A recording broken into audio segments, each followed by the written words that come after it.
some important aspects in the English language regarding to this topic. Okay, so let's give the opportunity to Daniel Pinto. Welcome, Daniel. Hello, good morning. Thank you. Can you hear me? Yes. Okay. Let me share the Yes, screen. yes, we can hear you.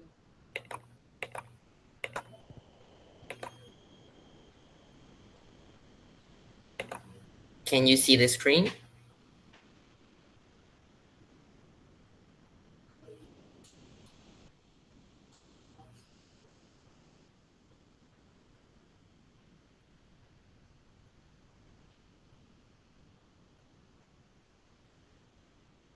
Can you see it or not?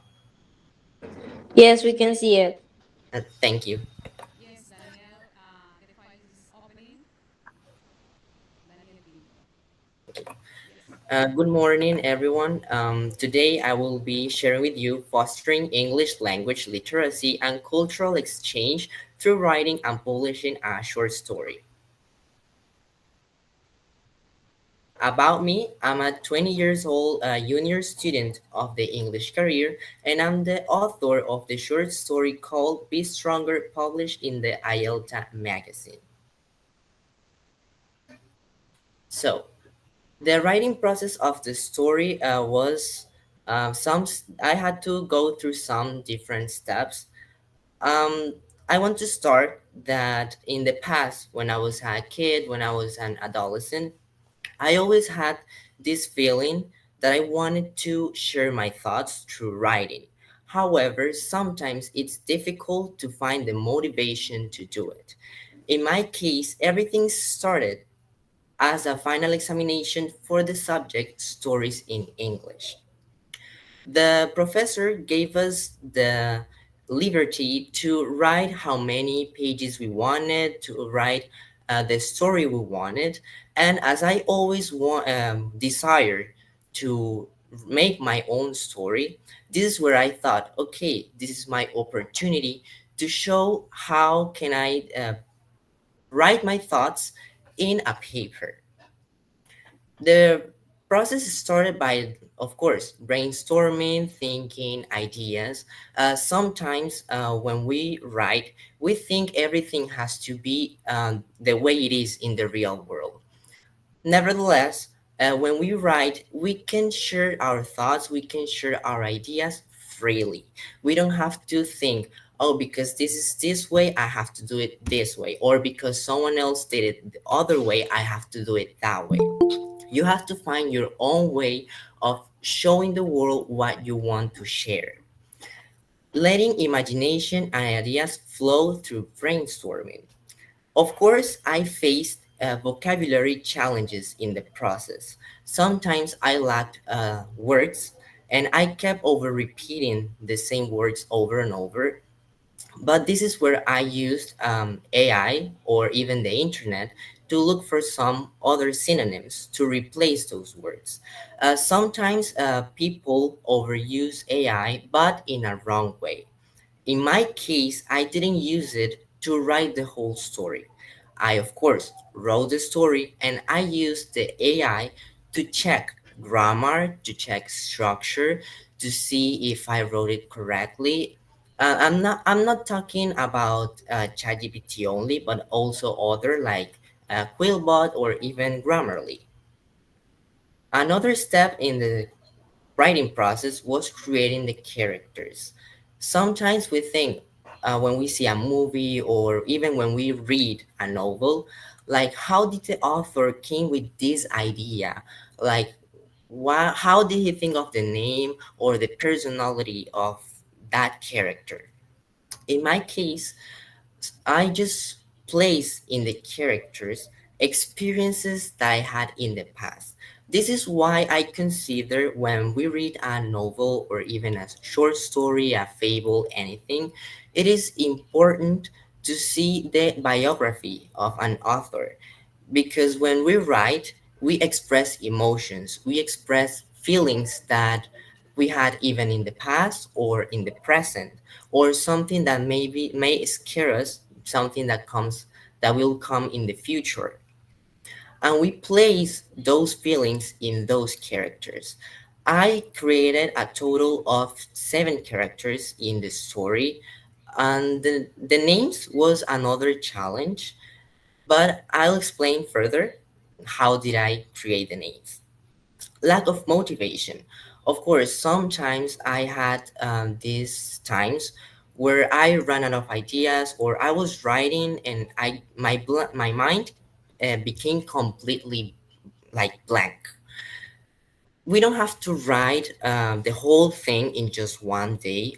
You know that novels, books, stories, they can even take years to write, even months. In my case, it was not a story that I wrote in 1 week, of course. It was a final examination. I took my time. In those moments where you don't know what to write, what you can do is look for things or objects that can help you uh, get motivation when you're writing. In my case, was through music. I listen to music to connect with my feelings, and it helped me create these fake scenes or even fiction scenes in my mind, and I place those scenes into the story. Here, let me introduce you to the main characters of this story. The first one is Starry Sky. The second one in the middle is Poison Pierce, and the third one is Venus Ventius. And you might think, how did you get to those names? Well, first, I didn't know what was going to be about the story, but I did know it was going to be related to science fiction. So I was like, okay, I can do a story with powers, or I can do a story with tragedy or mystery. I decided to do the powers. And I thought, okay, if I want to use powers, why not relate or use magical names to the characters? This is why Starry Sky, even some of them rhyme or they sound similar. It's because I use figurative language, which I will explain to you in some minutes. And the one that I used here was alliteration, which is the sound, which is when you repeat the first sound in both names, the first name and the last name.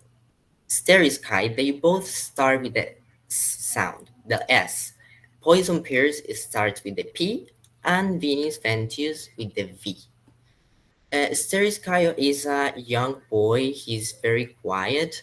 He doesn't like to be bothered, and he's the little sibling of the one in the middle, Poison Pierce, who is the big brother. He acts really tough, though, and he also shows vulnerability. This is where we can see that as humans, not because we look or we have certain appearance, or because we act some way, it doesn't mean that we don't have other feelings. Starry Sky is a boy who got judged a lot by other people, and this is where I want to share that just because someone else tells negative comments, it doesn't mean that they are true. And Venus Ventius is that person who everyone fears, and this is a clear representation of the fears that we have in our mind. Sometimes we get so overwhelmed by the negative things that it consumes us. They are deep inside us, and when they come out, they just won't go away, or it's sometimes it feels like it's hard to get rid of them. Now, the audience, the message, and the purpose. The audience for this story is mainly for teenagers and adults. You may be wondering why not kids. Well, it has a certain vocabulary. It's not really strong because it's for academic purposes, of course, but I mainly chose teenagers and adults because they are the ones that can take the message from the story. I've always thought that when we are kids and teens, We experience many situations that start shaping us as humans.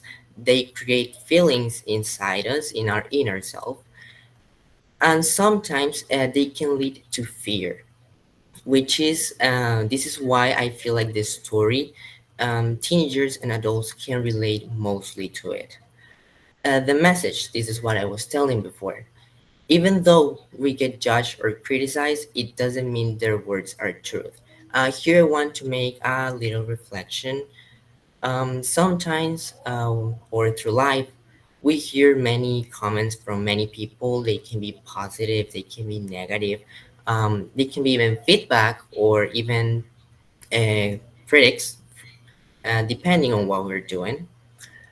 But when people start judging you just by the way you look, or they start saying things uh, before even knowing you, it doesn't mean if you start believing it's true what they are saying, then of course it's true.